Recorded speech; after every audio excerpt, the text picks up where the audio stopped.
Selamat datang di channel Kang Guru. Video kali ini akan membahas tentang cara membuat dan mengelola sebuah project untuk data analytics di RStudio.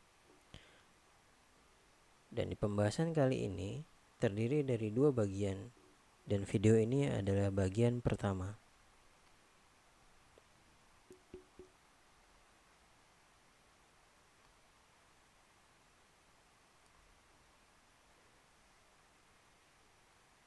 Yang dibutuhkan untuk dapat mengikuti video ini adalah yang pertama, program atau software R dan RStudio. Yang kedua program ini sudah Anda install dan sangat disarankan untuk menggunakan versi terbaru dari kedua program ini. Kemudian, package yang dibutuhkan karena kita akan membuat sebuah project dan mengelola project, tidak melakukan data analytics, sehingga di kesempatan ini kita tidak memerlukan package tambahan. Jadi yang sudah ada di R itu yang akan kita gunakan. Apa yang akan kita bicarakan kali ini? Seperti yang tadi sudah disampaikan, bahwa pembahasan ini akan dibagi menjadi dua bagian. Nah, di video ini bagian pertama kita akan membahas mengenai introduction, yaitu pengenalan terhadap RStudio. Dan di bagian kedua dari video ini yaitu cara membuat sebuah project baru di RStudio. Kemudian nanti di video bagian kedua kita akan membahas bagaimana cara membuat sebuah project dan mengelola file-file yang ada di dalam project menurut best practice.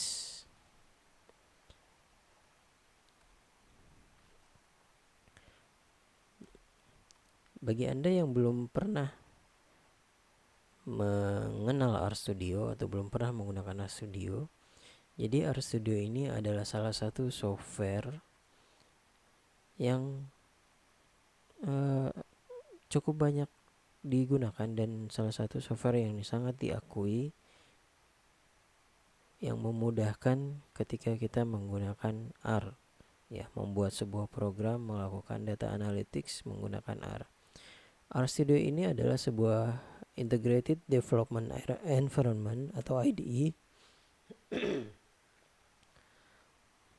yang membuat penggunaan R ini menjadi lebih mudah dibanding dengan menggunakan R secara langsung. Ya, misalnya ada fitur autocomplete code, ya, ketika kita menuliskan script, maka akan muncul suggestion atau kira-kira script apa atau fungsi apa yang matching dengan apa yang kita ketik. Kemudian ada panel-panel, dan kemudian juga banyak fitur dan menu-menu yang interaktif dan sangat bermanfaat. RStudio ini terdiri atau terbagi menjadi dua, yaitu ada RStudio Desktop dan Server. Kalau yang desktop, ya, yang biasa kita install di lokal, mau itu di PC atau di laptop. Ya, jadi kita hanya bisa menggunakannya di PC kita. Yang kedua yaitu RStudio Server. Nah, ini biasanya ada sebuah server, diinstalkan RStudio servernya di sana. Kemudian kita bisa mengakses RStudio Server itu dari laptop kita atau dari PC kita secara remote melalui web browser. Nah, yang dipersyaratkan oleh RStudio untuk menjadi server RStudio ini adalah menggunakan sistem operasi Linux. Ya, jadi kalau untuk Windows belum bisa. Kemudian RStudio Desktop dan Server ini juga sebenarnya terdiri dari terbagi dua.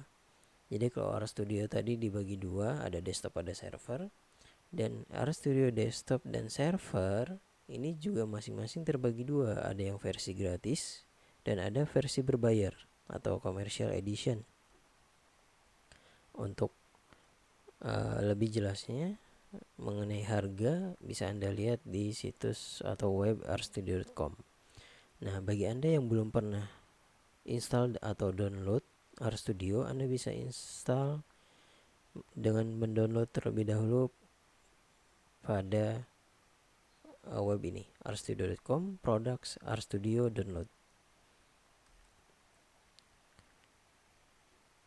Oke, yang pertama pengenalan RStudio, ini tampilannya. Jadi ketika Anda baru selesai install gitu ya, jadi Anda harus install R dulu baru install RStudio. Kalau Anda belum install R tapi Anda sudah install RStudio, ketika Anda buka maka akan biasanya terjadi masalah karena RStudio butuh R yang sudah terinstall di PC atau di server sebelumnya. Gitu ya. Jadi ini hanya sebagai, ya katakanlah seperti tampilannya saja gitu ya, dengan fitur-fitur yang lebih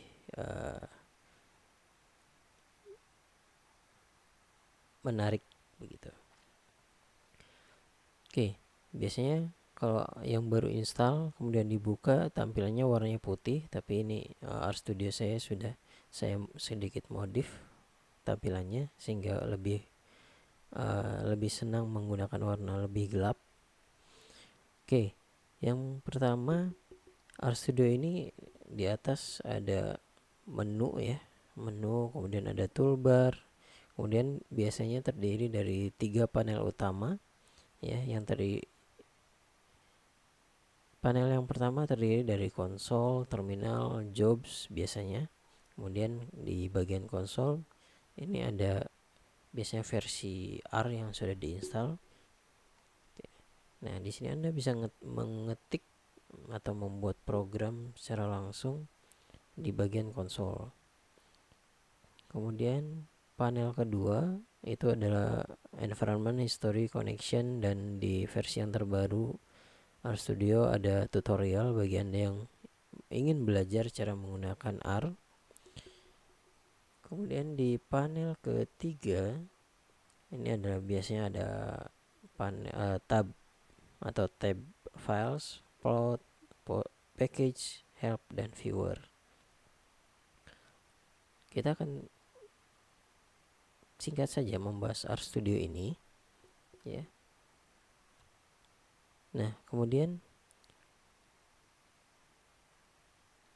Anda juga bisa membuat sebuah file script gitu ya. Jadi tidak mengetik langsung di konsol, tapi Anda buat dulu sebuah file script editor, yaitu Anda bisa melalui menu file, kemudian pilih new file dan RScript.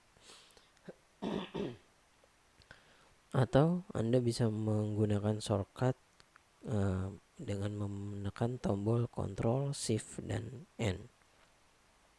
Maka secara otomatis akan muncul sebuah script baru yang jika pertama kali buat biasanya namanya untitled one.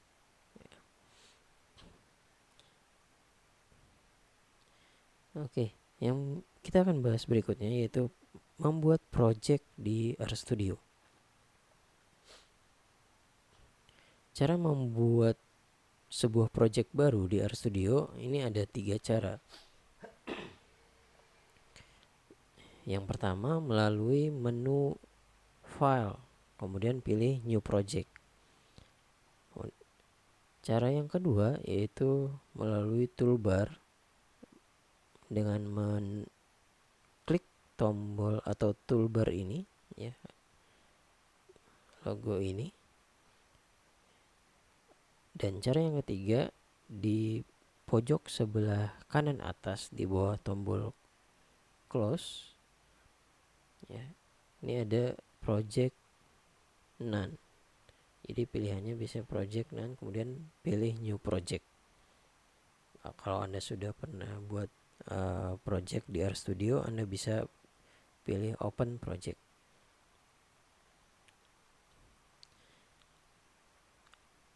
Untuk membuat sebuah project ada ada 3 pilihan sebenarnya. Tapi yang akan kita bahas di video ini hanya 2, yaitu project yang benar-benar baru, ya, kita belum punya folder sebelumnya, belum pernah buat folder project ini sebelumnya. Dan yang kedua, foldernya sudah ada tapi bukan berupa project RStudio gitu.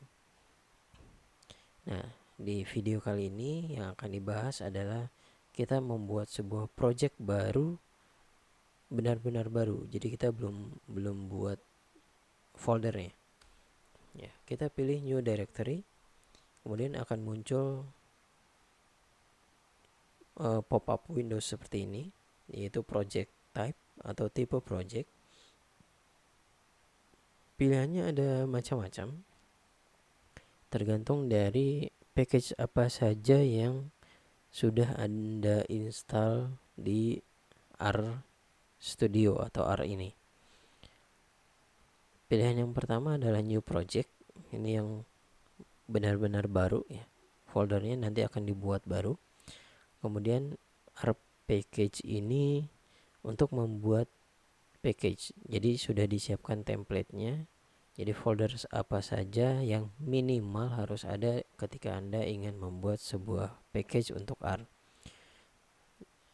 Di pilihan ketiga di sini ada template sebuah project untuk membuat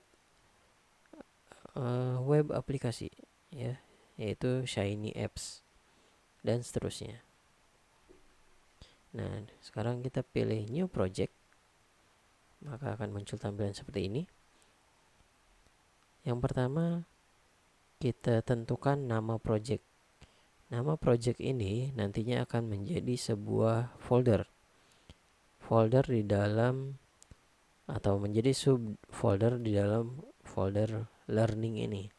Jika Anda ingin mengganti foldernya, Anda bisa klik tombol browse, ya, dan Anda pilih folder mana yang ingin Anda gunakan untuk menjadi folder induk dari project ini. Kalau di sini nantinya di dalam folder learning, ya, akan dibuat sebuah subfolder baru bernama Tidyverse Series. Begitu. Nah, kemudian yang terakhir kita klik create project.